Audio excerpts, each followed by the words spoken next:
Ladies and gentlemen, we have just witnessed what I can only describe as a historic collapse, a double implosion that the Democrats and their media machine will never recover from. So on the one side, you got Hakeem Jeffries. He goes on CNBC thinking he can just spin the same old tired talking points. But this time, the host hit him with cold, hard facts. Trump's economy is booming. Inflation's under control. Trillions in investment pouring into America.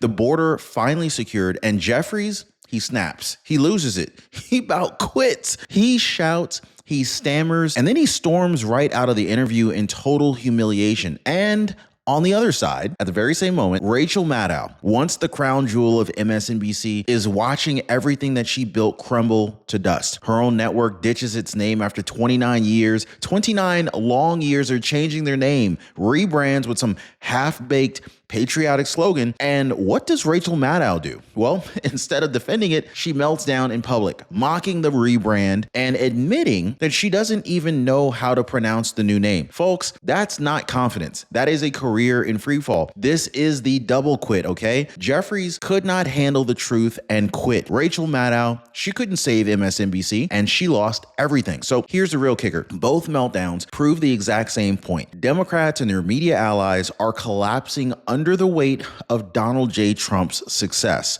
When Trump wins, well, they lose their minds. Now, by the way, guys, if you appreciate the news updates, please hit the like button and subscribe. But we're just getting started here because in the next couple of minutes, I'm going to show you the exact moment that Jeffries gets wrecked with facts, the bizarre meltdown from Rachel Maddow that international press is now mocking. Guys, she is getting made fun of internationally, okay? And so the stunning ratings collapse that proves that cable news is done. So buckle up, guys, hit the like button, subscribe, stay with me until the end, because by the time that we're done, you're gonna understand exactly why this double quit isn't just a bad day for the left, it is the beginning of the end. So now, let's start with the first crack in the wall. Jeffries CNBC RAGE QUIT. Now picture this, guys. CNBC, the business network, not CNN, not MSNBC. These aren't softball pitches lobbying Democrat talking points. These are people who live and breathe numbers. So basically when Jeffries walked in with his binder full of excuses, they didn't just ask questions, they dropped a hammer of facts right on his head. So they looked him straight in the eye and they laid it all out. Inflation, 2.7% after hitting 9% under Joe Biden. GDP, 3% growth. Stocks, record highs.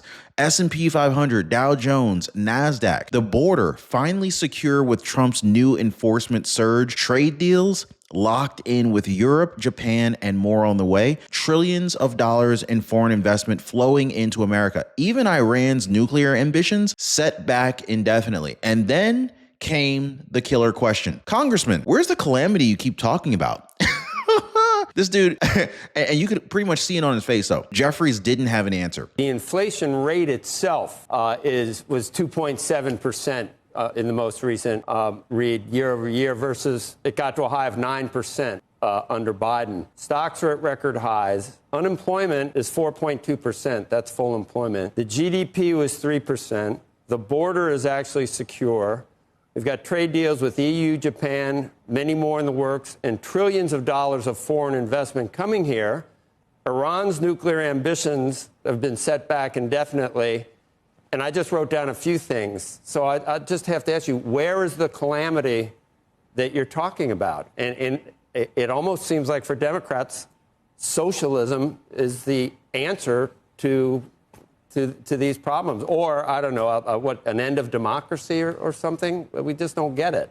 He didn't have a single number. He didn't even have a shred of reality to stand on. So what does he do? Well, he did what every Democrat does when confronted with Trump's success. He panicked, he stammered, and then he said the line that exposed everything. Costs are up, jobs are down. Folks, that wasn't just wrong. This was a rage quit moment, guys, because when the numbers are this good, when Trump's America First plan is this strong and you're still denying it, have you ever asked yourself this? Is my Medicare plan really the best for me right now? Now, most people don't until it's too late. Did you know that your doctor who is in network today might not be next year? Think about it. Or how about this? How about that new benefits might already exist for you right now, but your current plan won't tell you about it? Well, here's the truth, guys. People don't switch plans because someone talks them into it. They switch because they realize for themselves, wait a second, I could be saving money. I could be like keeping my doctor and getting more benefits. Of course I'm going to switch, right?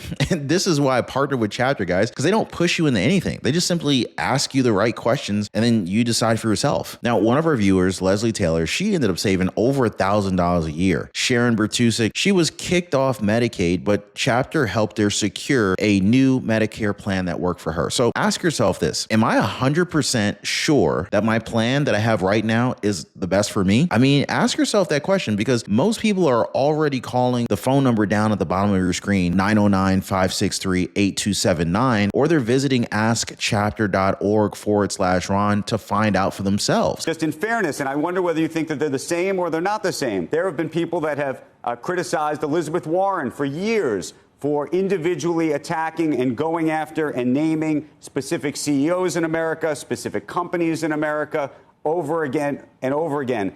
President Biden famously didn't invite Elon Musk to the White House, probably caused him to actually support this president originally. And so the question is whether those are the same or they're different. It's interesting that we're talking about Joe Biden, no longer the president, Elizabeth Warren, who's a senator, as opposed to Donald Trump, the president of the United States of America, his administration, as well as complete control of government in Washington, D.C., the House and the Senate. That's the problem that we are confronting right now.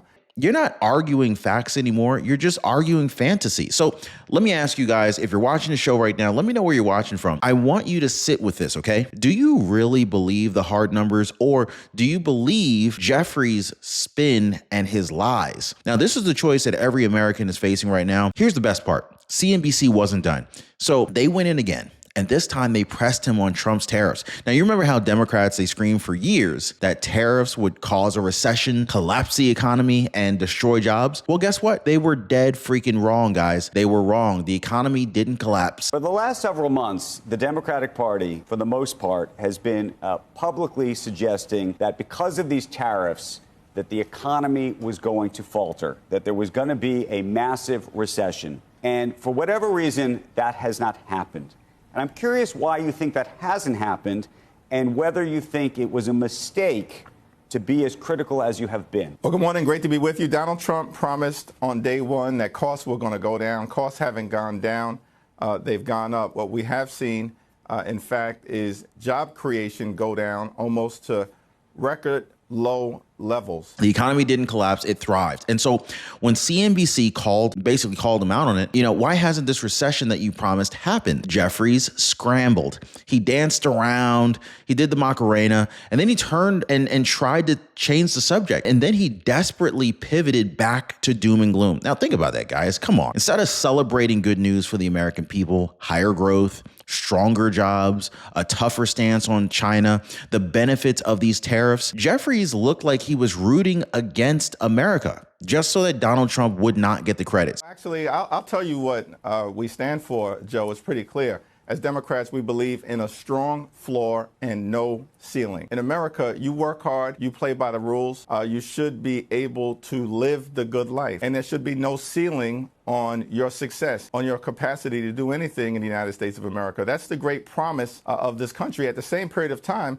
there should be a strong floor. That's what exposed him. Not just as a liar. We already knew.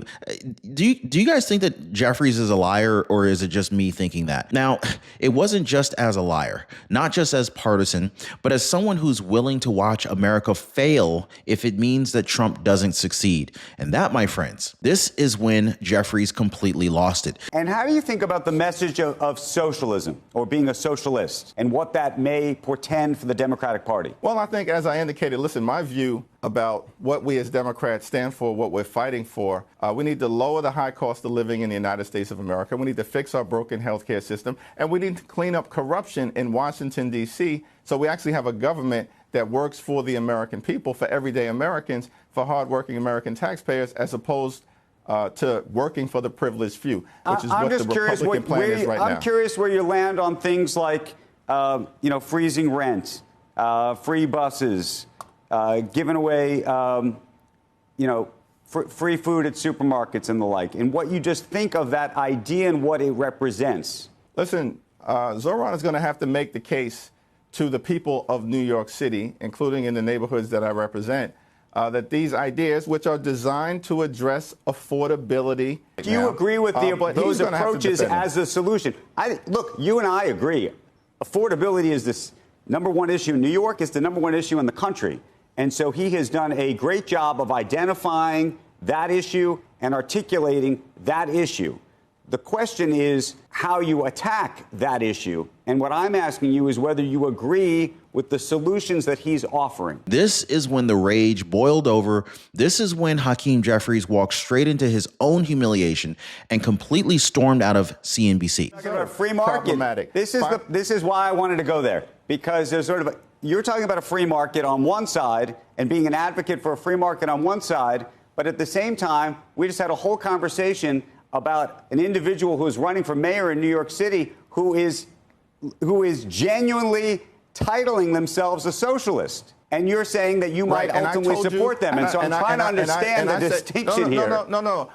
I'm trying to understand why you would spend a significant amount of time asking me about the Democratic nominee who's not even the mayor, and it's not a legitimate point to raise about a president who is regularly attacking the free market economy, bullying corporations, bullying universities, bullying law firms. He just recently called upon the CEO of Goldman Sachs to fire their chief economist.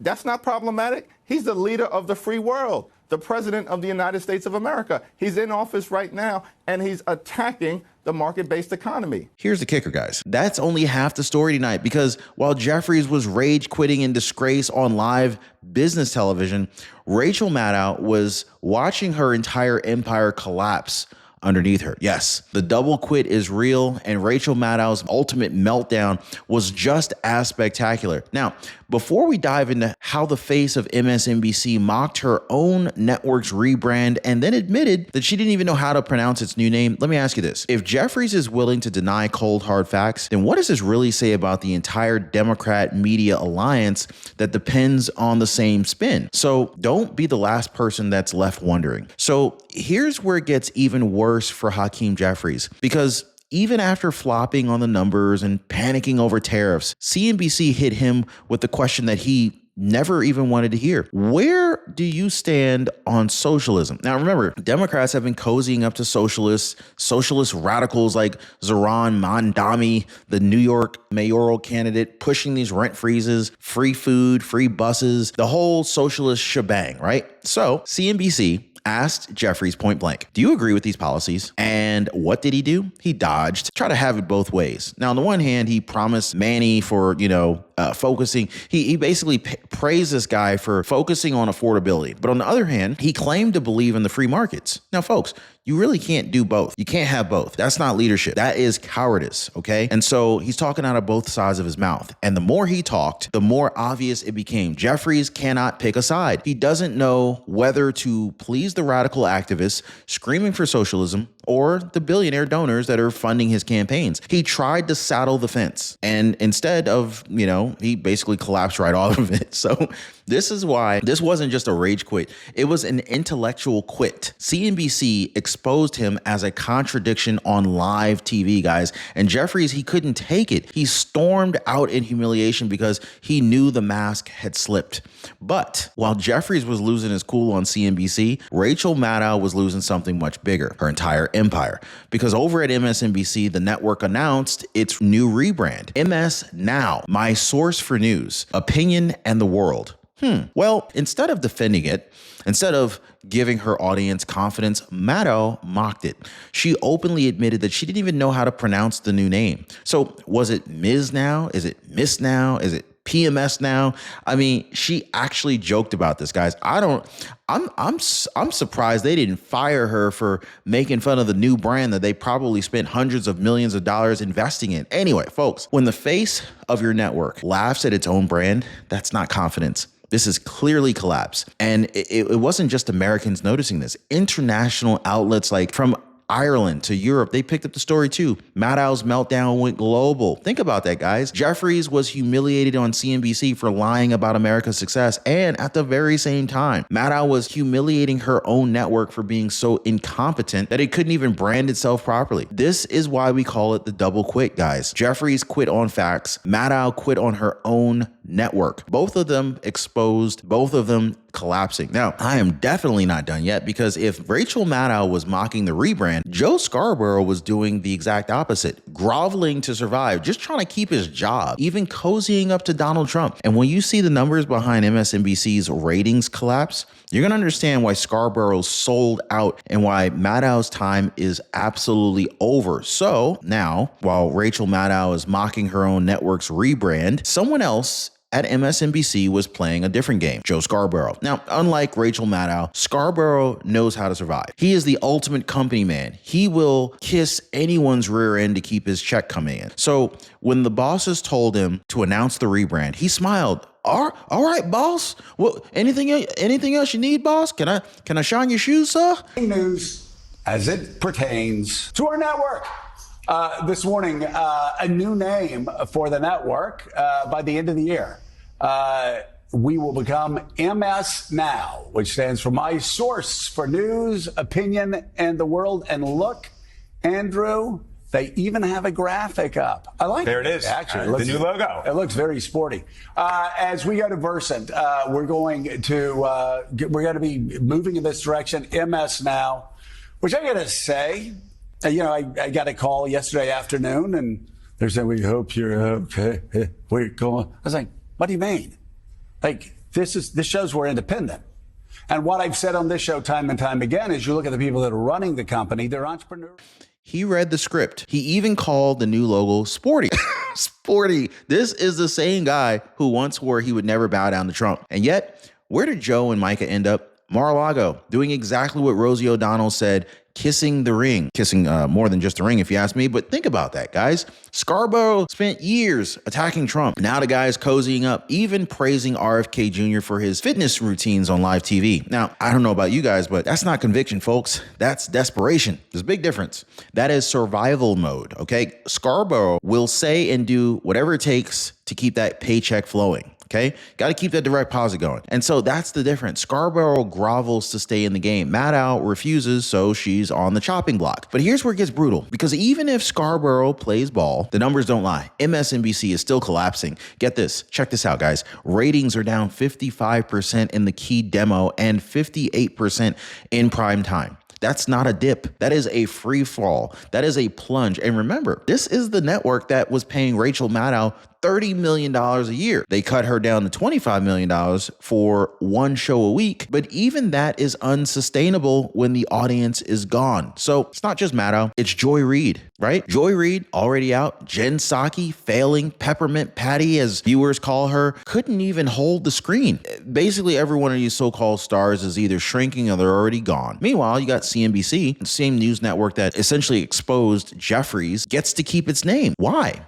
Well, it's because CNBC actually delivers facts. They talk markets, data, reality. MSNBC, on the other hand, they're peddling Russia hoaxes, Trump fear-mongering, doomsday predictions that never came true, and, well, viewers walked away. So here's a real situation, guys. When a business network beats a news network at credibility, you already know the game is over, because people are done with the lies. They're done with spin, and they're never coming back from that. So this is why Maddow mocking the rebrand was the final straw. She wasn't just mocking a name, she was mocking a sinking ship. And Scarborough, well, he's just trying not to drown at this point. So, but the double collapse isn't happening in a vacuum, guys.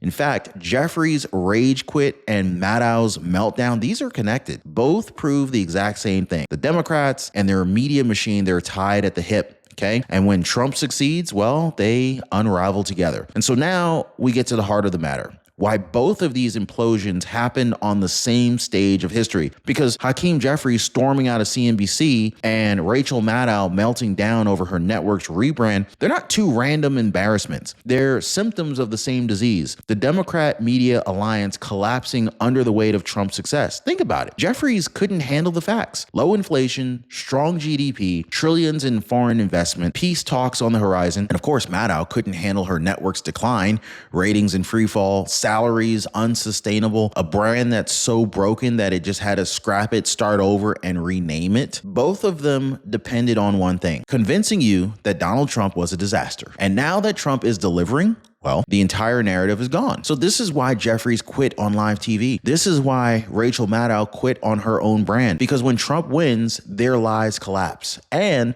let's be clear about Trump's wins, okay? These are not accidents. This is smart, strategic, patriotic leadership. His tariffs didn't crash the economy, they strengthened it. His border enforcement didn't cause chaos, it restored security. His diplomacy didn't isolate America, it's bringing peace closer than we've seen in decades. His law and order push in DC, Washington, DC, it didn't create fear. It cut violent crime by double digits in a single season. This is compassion for the American people. The strategy works, and this is the America First vision that's succeeding in real time. And what happens when Trump succeeds? Well, the Democrat media machine, it unravels. They can't spin it, they can't sell it, they can't survive it. So Jeffries storms out, Maddow loses everything. That's the double quit, guys. And so here's the question you have to answer. Do you trust the hard numbers, or do you trust the spin? Because the choice you make tells us everything regarding where America stands in 2025. Now, folks, today it was more than just a bad news cycle for the left. It was really the beginning of the end for their empire. Jeffries exposed, Maddow humiliated, MSNBC collapsing. The Democrat narrative is shredded while Trump stands stronger than ever. So this is why this video matters, because the truth is out there now,